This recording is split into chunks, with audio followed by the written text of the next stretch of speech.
Welcome back to Piers Morgan Uncensored. My next guest is one of the most influential and to many controversial political scientists in the world. Most recently, he stirred controversy with his ferocious criticism of Israel's attacks on Gaza. Many of you have called for him to appear on this show with thousands of comments like this one.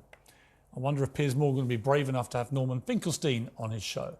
Well, I'm pleased to say the answer is yes, because we believe in being uncensored here and hearing from all voices. And so I'm joined now by Professor Norman Finkelstein. Professor, thank you very much indeed for joining me. I appreciate it. Like I said, a lot of people wanted me to interview. You yourself tweeted that we hadn't done it, so here we are. I'm glad about it. I think you're an influential voice, and you've obviously been very vocal about this since it all kicked off. I want to take you back, if I may, to October the 7th, because your first reaction to what happened on October the 7th incensed many people.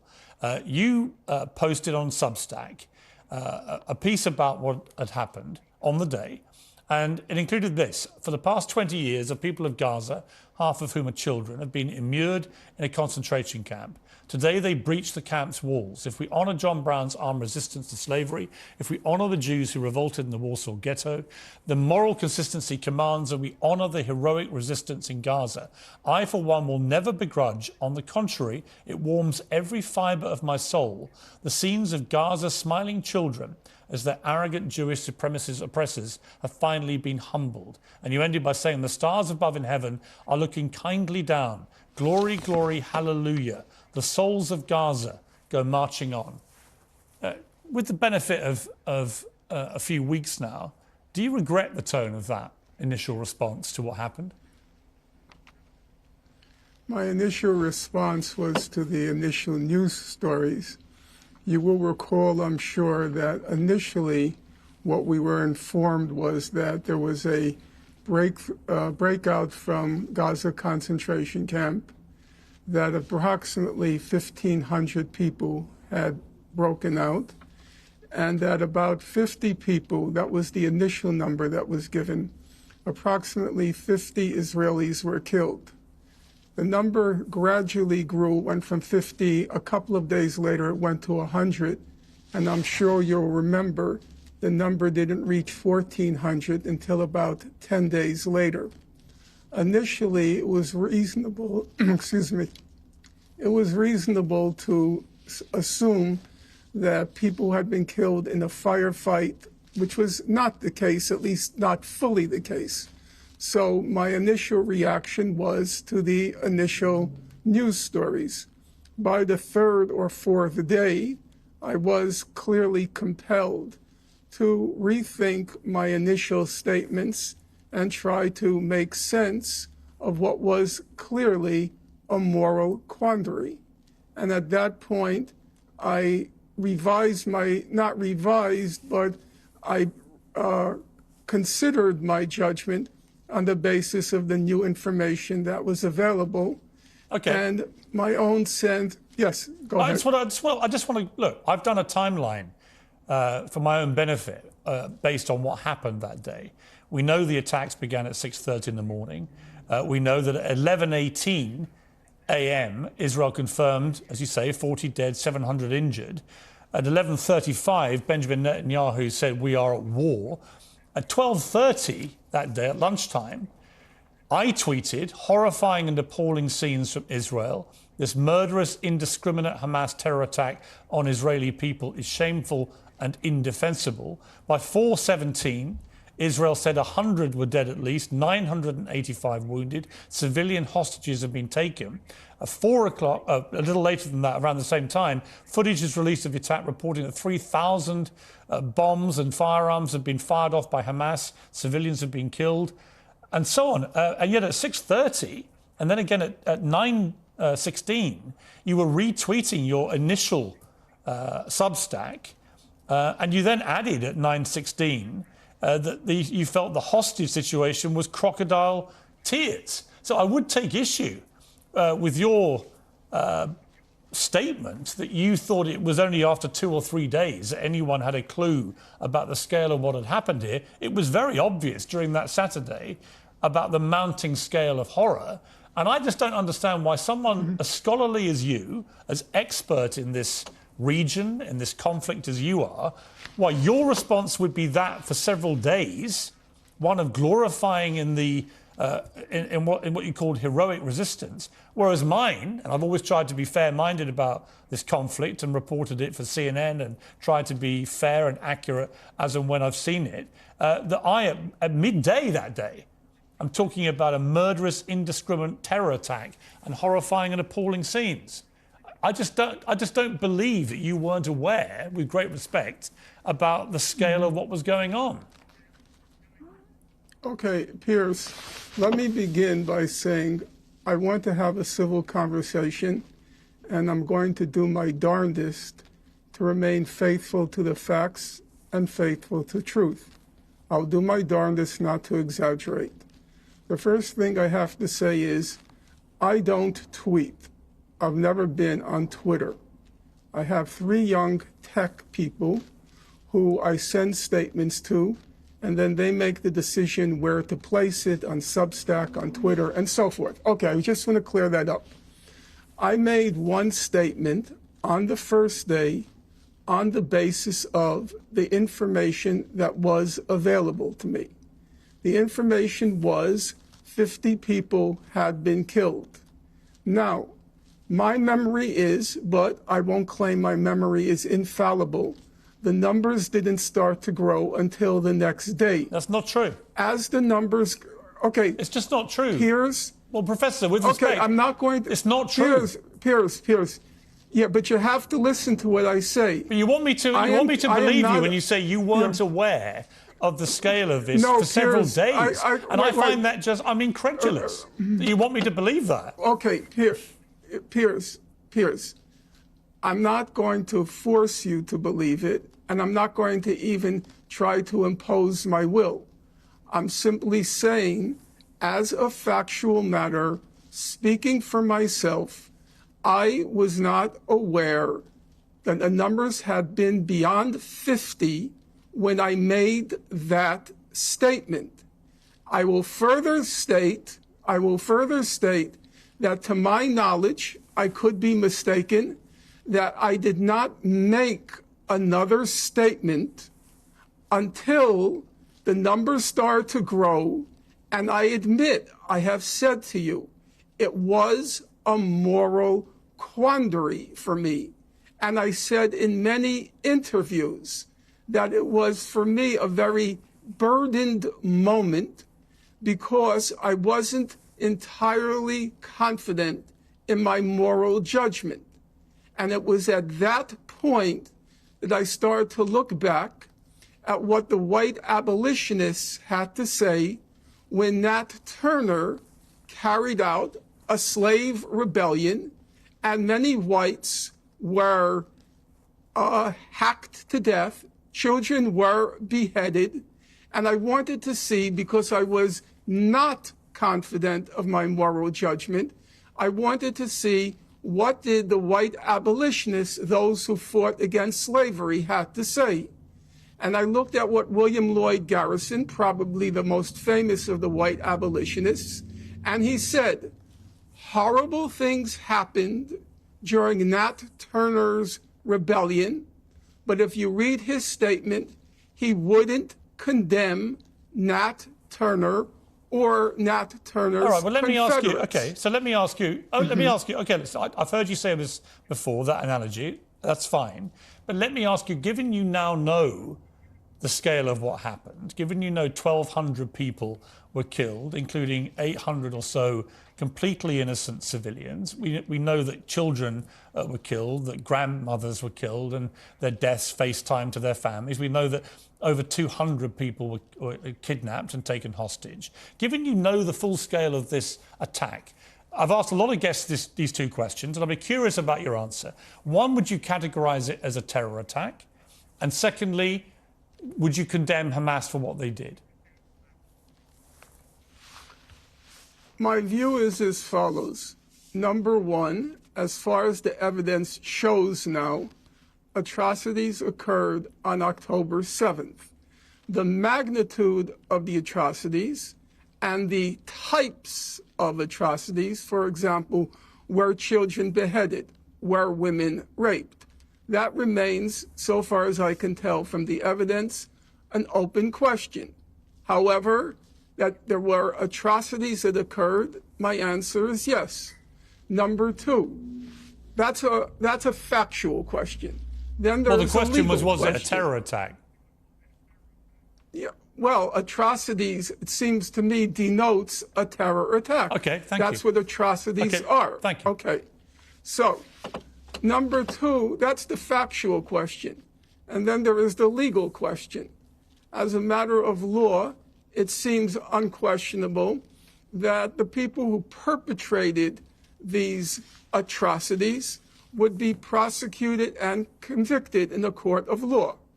However, I would say on the legal question, I should think that there would be some mercy shown because those who carried out the atrocities were concentration camp inmates. Number three, which I think is the one that concerns you the most, is the moral question.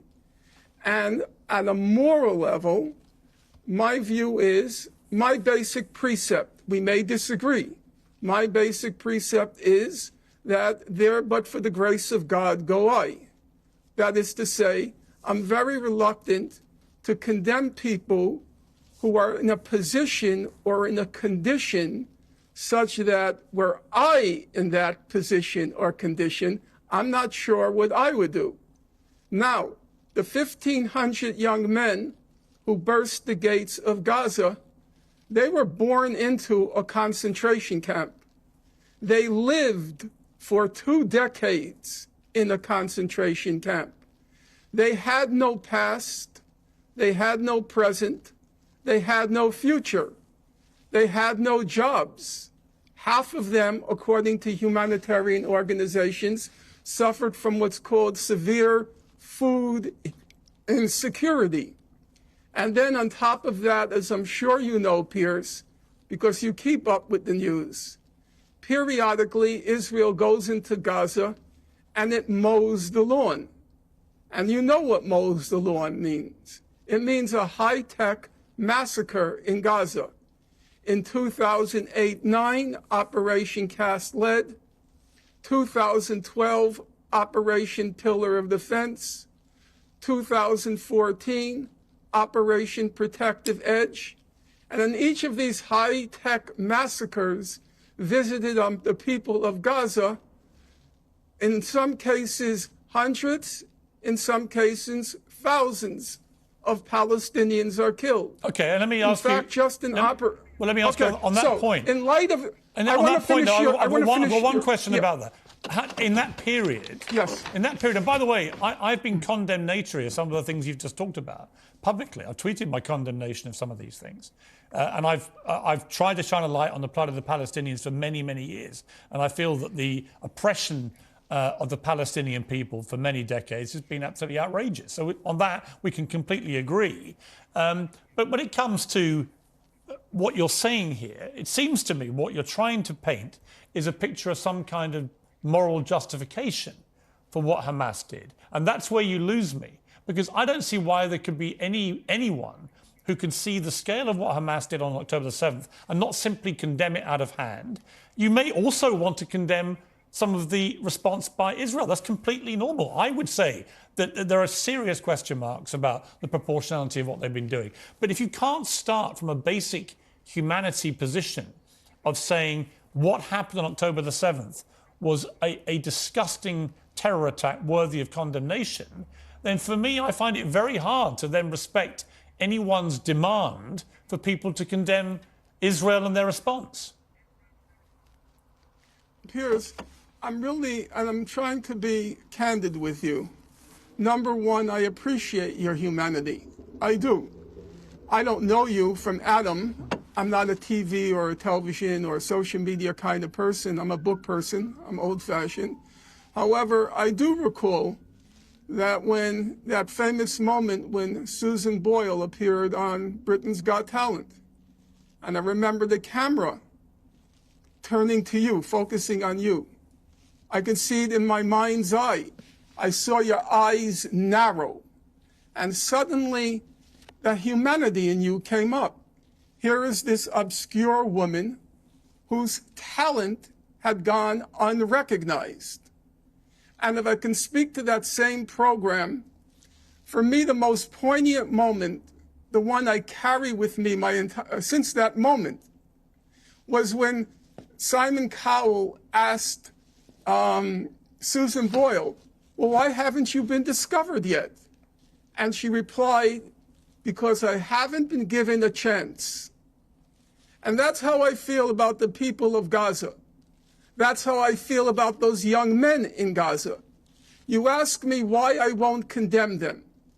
Because those young men were born into a concentration camp. They were born into among the most dense populated places on God's earth. Half of the population of Gaza is children. 70% are refugees who were expelled from Israel in 1948 and their descendants. 70% of Gaza's youth have no jobs, no future, no nothing. They are Susan Boyle times 10,000, never given a chance. And as things looked the night before October 7th, when the question of Gaza was disappearing from the public stage, I will admit to you, Piers, I myself had given up on Gaza.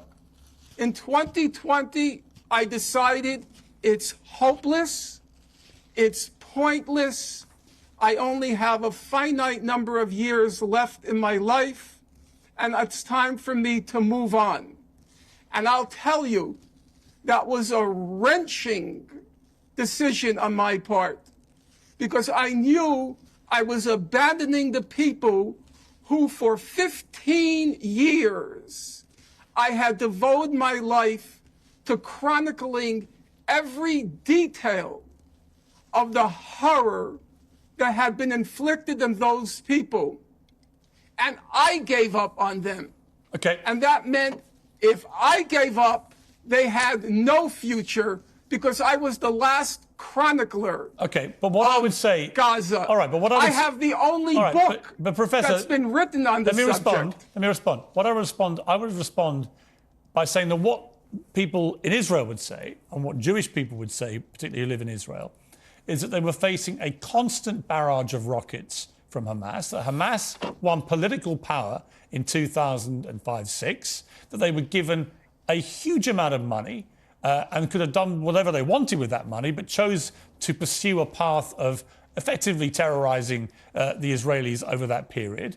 And the Israelis, you're right, they responded they have a far superior military, and they responded in the way that they did. And this cycle has been going on in repeat and repeat and repeat. But where you and I differ about this is that I think what happened on October the 7th was just on a different scale to anything we've seen, and the way it was carried out. And I just don't think saying that people who have been oppressed, which they undoubtedly were for many years, that justifies them committing that act of terror. But let's take a break.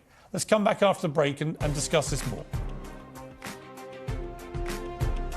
Welcome back. I'm still with Professor Norman Finkelstein. Professor, just to round off what we've just been discussing, given that you wrote that Substack and you want me to believe, and OK, I'll take your word for it, that you were completely oblivious to the reality of what had happened here and the scale of it.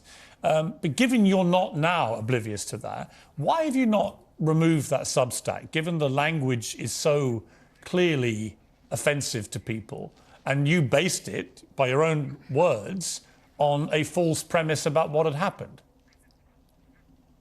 You know, Piers, that's a very good question. And this morning, when I was talking to some friends from the UK, I was warned you would ask that question. I'll honestly tell you, I never fear the truth. I don't. I feel the truth is a very powerful weapon on the side of the oppressed. I never fear it. Now, I'm going to give you the answer. Again, you can or can't disagree with me or believe me. I was tempted to remove it. I was tempted to, quote unquote, protect myself. I didn't remove it because I thought that's intellectually dishonest. I wrote that statement. It's part of the historical record. It's part of the documentary record. And I shouldn't do what Stalin used to do. So when he published photographs of the Bolshevik Revolution, he would take Trotsky's picture out. Okay, but and that's the image. So you won't delete so it. That's the image that stuck to me. All right, you haven't got to delete it, but do you regret it? Do I regret what? Do you regret the contents of that Substack, given that you now know what really happened? Yes, if it can be misconstrued to mean that I wrote that with full knowledge of what happened, of course I regret it. Okay. However, it remains part of the record. And as a serious scholar, I'm not a great scholar, I'm not in the ranks of the great British historians, but I take scholarship seriously. I did not want to denature, to falsify, to misrepresent the documentary record. But let me ask you, Professor. All right, let me ask you. And I will leave it there. Okay, that's fair. Listen, that's your decision.